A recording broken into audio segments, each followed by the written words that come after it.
Hey guys, Legendary Grimlock here, and today we're going to discuss Ebony Odogaron versus Lungaron. This has something that was in one of my shorts, right? And the comment section seemed to have actually mixed feelings about it. So I went back, I looked at the ecology for both, and I studied both of them very carefully. I went back and I even looked at turf wars. So the videos I've recorded over the original recording are not my own videos. So these are videos pretty much taken from other YouTubers. As you guys will probably see, you'll see a red line in the corner that indicates that it's not my video. This is me basically recording over the video, and all these videos belong to their respective owners. So without further ado, we're going to be looking at these guys from not only an ecological standpoint, but from a feat standpoint. What can these guys do? How hard do they bite, claw, scratch? What abilities do they bring to the table? You know, standard versus battle stuff. But again, you have to remember, these guys are essentially super powered animals. So without further ado, let's begin. And we'll start off with Ebony Odogaron. So Ebony Odogaron is one of the newer fang wyverns added into Monster Hunter World. He originally comes from the Rotten Vale, but after spending time in the Elder's Recess, he was able to attain dragon energy and evolve himself into a new, entirely unpredictable, invasive subspecies. So Odogarons already themselves are incredibly strong and dangerous, to the point where they're able to go toe-to-toe with elder dragons, even being able to pretty much pounce on the backs of Valhazak and Black Veil Valhazak and rip their hide out. However, their jaw strength is much more dangerous than anything. Not only are they able to rip into elder dragon hide, but into highly armored monsters such as Glavenus, Acidic Glavenus, and Brachydios. They're even able to use their claws and to dig into solid metal like ores. Even the metallic hide of an Odogaron is no match for this. And this is actually impressive because you'll see their claws in a little bit, but their claws have a three-purpose design to basically grab, dig in, cut, and tear. All right, they're multi-purpose claws. They not only give Odogaron traction when running across ice, but they're designed to cut and rip into prey. All right, even the hide of a Brachydios, which is actually meant to take its own blast, and the blast from an Ignactor, are literally no match for the jaws and claws of Odogaron. You even have characters, you even have speedy monsters like Shrieking Legiana or even regular Legiana just completely getting outclassed by monsters of this caliber. Odogaron's speed and agility are what actually make him such a substantial predator, because of the synapses between his brain and his body are actually moving at the same time, meaning the information he gets are just as fast as his muscles twitching. Now, you could actually say this is ridiculously impressive because you have Elder Dragon level monsters, and I do think Odogaron and Ebony would evidently fit in that category. Okay, because if you guys have watched my ecology videos, Shrieking Legiana would be considered Elder Dragon level, considering that a bunch of them can gang up and take down an Elder Dragon, and Shrieking Legianas are known to basically keep Velkhana away from their nesting grounds, considering Velkhana is their only natural predator. You could also include Namiel in that department as well, because we do know Ebony Odogaron at one point should be interacting with Namiel, and this is what I was talking about here. The claws on Odogaron are very dagger-like. They even have an extra set of daggers at the bottom, which are used for traction, bleed, pretty much cutting into prey and ripping out chunks of flesh. You can even see this in its in its original form, right, when it does this to a Odogaron who actually uses bones as armor, and this allows him to not only rip into the bone, but pretty much just get a crushing and killing shot, meaning that Odogaron has one of the strongest bite forces out there. Plus, his hide is ridiculously durable, being able to take bites from a freaking Tigrex, even a brute Tigrex. So yeah, Odogaron is pretty powerful. Let's not also forget he has Dragon Element as well, which is known to nullify an opponent's abilities. So, yeah, Odogaron's packing a mean punch here, alright? So let's move on to his opponent, Lungaron. Another new addition to the Fanged wyvern family, Lungaron came in full force. Like, Rise and Sunbreak did not hold back with this guy at all. I mean, this guy is already... I mean, look at this. Look at how he disables a Garen Golems, a monster that's just physically stronger than him. And this is important because he's actually able to use his body and weight to straight up just outmaneuver and look at what he does to a full-powered Zinogre, right? Zinogres are now considered Elder Dragon level because of the turf war with Amatsu and their beef with them.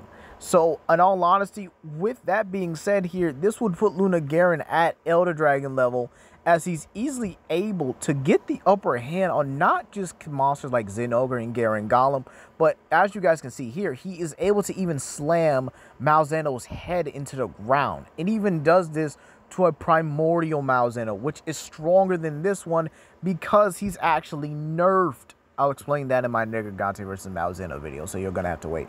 And yes, Garen Golem is Elder Dragon level because he does have a canceled turf war, which honestly should have made it into the game. Does not make no sense.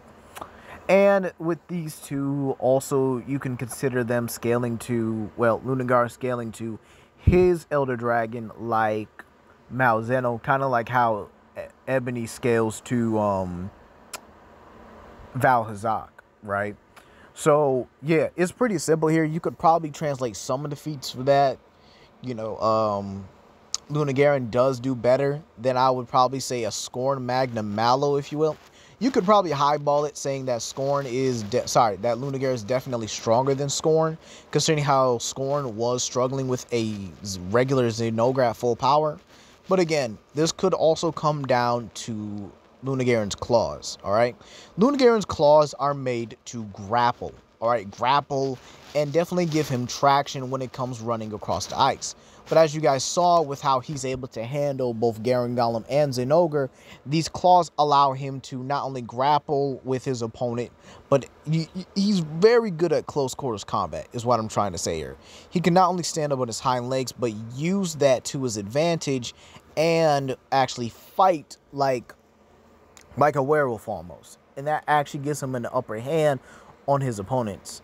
Due to the frost sac in his lungs, or at least the frost sac organ, Lungaron is able to create ice. Alright, he can actually use it to ice blight opponents and even create ice armor around him. This gives him extra durability on top of it. And considering his durability is kind of up in the air, he is able to take attacks from Malzeno and Zinogre with relative ease. Alright, so let's talk about this here. We have these two predators that, believe it or not, if they were in the same environment, they more than likely would meet and probably interact with each other, I'm trying to say here. And this is because they're both invasive species, especially Ebony, who has no problem going into the Arctic, probably because the dragon element in his mouth keeps him warm. But let's go over the advantages here between both monsters, right? So Ebony hits harder. Yeah, his bite is a lot more powerful than Lungaron. You could probably say it's due to his jaw shape or the amount of teeth he has, but his jaw, the muscle in his mouth, right? The muscles in his mouth are just so much stronger than Lungaron's. Lungaron definitely has the forearm strength over Odogaron, but Odogaron's jaw strength outclasses Lungaron's any day of the week. All right, Ebony here can bite through solid ore, can tear through and tear it off like it's nothing more than paper. However, again, as you guys are seeing here right now, Lungaron definitely has the forearms. He's definitely physically stronger than Ebony here. Now, in terms of speed, I would definitely say it kind of depends on how you really look at it here. Lungaron does not have any showings against flying wyverns. He doesn't.